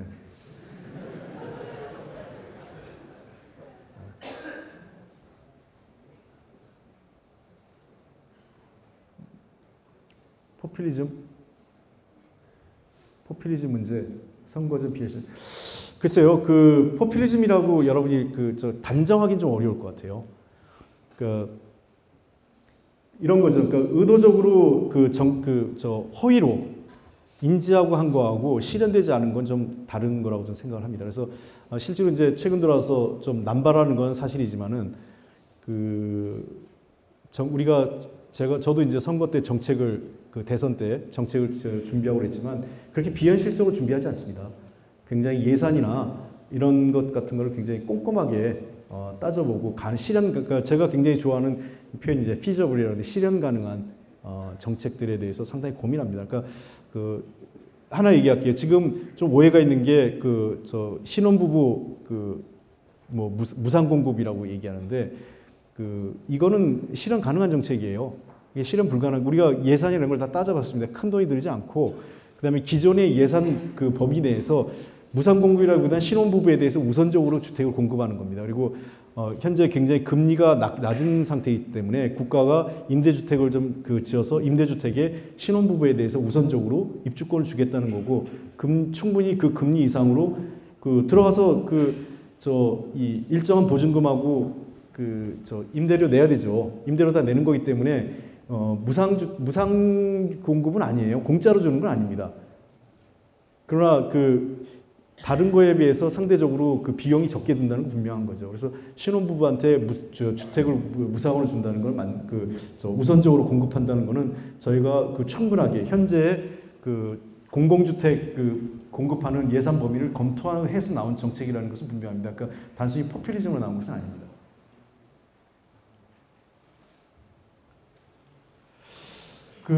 사실 아까도 얘기했지만 국회의원들이 청년 문제에 대해서 관심을 많이 갖고는 있는데요.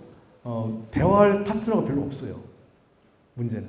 그러니까 청년들이 정치에 별로 관심이 없고, 그런 단체들이 없으니까 주변에 얘기할 수 있는 분들은 비슷한 사람들, 자주 만나는 분들을 만나지 광범위하게. 그래서 저는 상당히 오늘 좋은 기회인데 굉장히 많은 분들하고 제가 소통했다는 얘기를 할 수 있는 기회를 가진 게 굉장히 소중한 기회라고 생각합니다. 아까도 얘기했지만은 여러분들이 정치권의 한반분 주권을 가진 국민으로서 여러분들의 권리를 행사할 때 정치권이 여러분한테 다가올 거예요. 근데 상대적으로 아까도 얘기했지만 표의 응집력이라든지 어떤 여러 가지 약하니까 어떻게 하겠습니까? 상대적으로 40대, 50대 또는 60대 이상의 정책이 많이 들어오는 거죠. 여러분들이 강력하게 표를 한다면 왜 반값 등록금이 안 됐겠어요? 여러분들한테 안 해줘도 여러분들이 별 반발이 없으니까 그냥 넘어가는 거 아니겠어요? 근데 노인분들은 20만 원 주기로 했는데 안 주면 난리가 나니까 해주잖아요. 정치권이. 그러니까 그 차이입니다. 만약에 프랑스나 이런 데서 대학생들이 파업하고 막 그랬잖아요. 도시를 마비시키고 청년들이. 우리 대학생들이 그런 정도의 문제를 있다 그러면 정치권에서 반값 등록금 벌써 했죠. 정치권이 아니라 정부에서 해줬을 겁니다. 근데 과거 독일에서 독일 유학 가신 분이 얘기해 줬는데, 독일에서 등록금을 올려가지고 독일에서 대학생들이 수업 거부하고 대규모 시위를 했던 적이 있어요. 등록금 얼마 했냐? 제가 그때 제 기억으로 80년대에 4만 원 하던 거를 10만 원으로 올려가지고. 그래가지고 이 고등교육에 대한 국가적 책무를 무시한다고 해서 대규모 학생들이 스트라이크를 일으켰던 기억이 있습니다. 물론 여러분 보고 스트라이크를 일으키라고 제가 선동하는 건 아니고요. 여러분들이 실제로 정치에 관심을 갖고 하면 여러분들하고 소통할 수 있는 기회는 많이 늘어날 겁니다. 그래서 특히 SNS가 최근 들어서 이 정당에서 이 SNS 문제가 굉장히 중요합니다. 그래서 이 저는 이제 우리 정당이 뭐냐면 세 가지. 그러니까 제가 이 SBS 얘기하는데 스마트야. 그러니까 SNS 그다음에 그다음에 빅데이터, 그다음에 스마트, 이 세 가지가 이제 화두라고 하는데, 그러니까 SNS와 빅데이터를 이용한 스마트한 정당으로 바뀌어가야 된다는 겁니다. 이번에 그래서 최근에 이 손안의 정당이란 말을 많이 써요. 새누리당에서도 한 분이 그런 말을 쓴 게 있는데, 이 모든 세상의 정보가 이제 손안에 들어왔습니다. 과거 여러분들 60년대 처음에 컴퓨터 1세대일 때요, 이거보다 훨씬 큰 공간에 컴퓨터를 꽉 채웠습니다. 계산을 하기 위해. 여기 꽉 채웠던 컴퓨터 용 크기보다 여러분이 손에 가지고 있는 스마트폰이 훨씬 더 많은 용량을 저장하고 있어요. 기술의 진보가 그렇게 된 겁니다. 이제는 손안의 정당으로 바뀌어 있는 거죠. 자, 이제 시간이 좀 많이 가서 한 개 정도 볼 수 있으면 할까요? 이제 없습니까?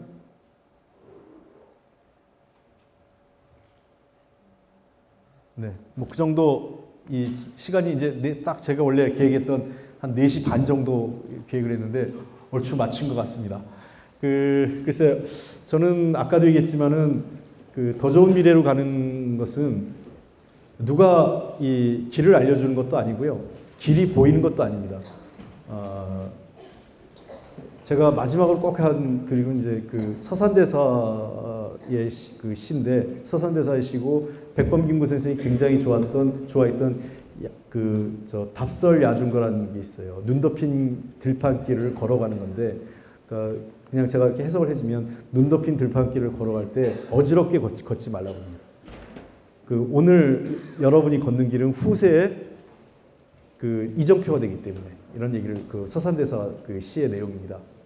즉, 여러분한테는 불확실하고, 이게 불확실성이 어떤 때는 불안하기도 하고 또 희망적인 것도 같이 있는데, 여러분들이 오늘 한 걸음 한 걸음이 새로운 길이 되는 거고, 그 걸음이 오늘 여러분이 걷는 거리 다음 세대, 여러분의 후배나 아니면 여러분의 자식 세대한테 그게 이정표가 되는 거죠. 그 길로 가야 된다. 그 길로 가지 말아야 된다. 어쩌면 제가 걸어왔던 길, 또 제가 걷고 있는 길이 여러분한테는 이정표가 될 거예요. 저 길로 갈 건지 아니면 저 길로 가지 말아야 될 건지에 대해서 판단을 하는 거기 때문에, 저는 아까도 얘기했지만은 제가 오늘 얘기한 건 하나의 저의 견해고, 또 저의 견해이지만 저는 계속 이런 얘기를 저는 할 겁니다. 저는 계속 이런 얘기를 할 건데, 이러한 것들을 선택하고 또 같이 갈 건지 아니면 다른 길로 갈 건지는 또 여러분의 선택인 거예요. 여러분의 미래가 있기 때문에. 그러나 그것이 어떠한 것이든 나는 더 좋은 미래로 함께 가는 거라고 생각을 합니다. 그래서 오늘 강연이 얼마큼 도움이 되실지 모르겠지만, 저는 오래간만에 여러분들하고 좋은 대화 시간을 가졌다고 생각해서 개인적으로 상당히 뜻깊은 시간이고, 오늘 제가 드렸던 말씀이 여러분들에게 조금이라도 기억에 남는 메시지가 하나라도 있었으면 하는 게 제 개인적인 소망입니다. 오늘 여러분과 함께해서 정말 좋았습니다. 감사합니다.